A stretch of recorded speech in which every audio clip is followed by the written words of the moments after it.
Inaugurato il nuovo centro dialisi a Cividale del Friuli, l'opera, frutto di un percorso avviato nel 2007, è stata completata grazie a un recente stanziamento regionale di circa 390.000 euro, che ha portato a compimento un investimento complessivo superiore ai 7 milioni e mezzo. Un passo voluto, cercato, concordato anche con naturalmente i professionisti, necessario per dare una risposta anche di umanizzazione delle cure anche nel settore della dialisi.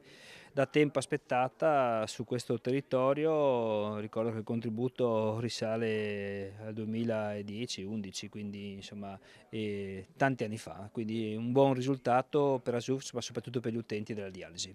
La struttura, collegata alla nefrologia di Udine, dispone di 15 posti tecnici e 20 apparecchiature di ultima generazione. Attualmente assiste 49 pazienti cronici che rappresentano il 30% del bacino udinese, soggetti fragili con età media di 76 anni. La soddisfazione di una giornata importante per la sanità della regione, per la sanità territoriale e la soddisfazione anche personale di aver dato un piccolo contributo da sindaco ma poi da consigliere regionale per gli stanziamenti che sono stati necessari proprio al completamento di questi spazi e al loro attrezzaggio. Cividale diventa un presidio strategico per la gestione della cronicità, riducendo gli spostamenti dei pazienti e migliorandone la qualità della vita.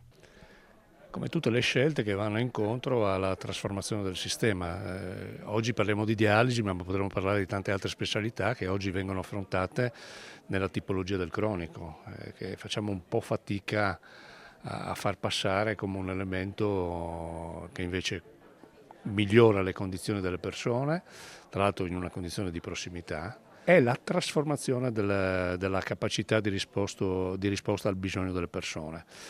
Bisogno che corre molto, a un modello di organizzazione che fa fatica a correre alla stessa velocità, però io penso che la strada sia tracciata, dobbiamo solo tutti quanti approcciare con serietà a queste soluzioni che non hanno delle alternative. Cividale è una dimostrazione di questo.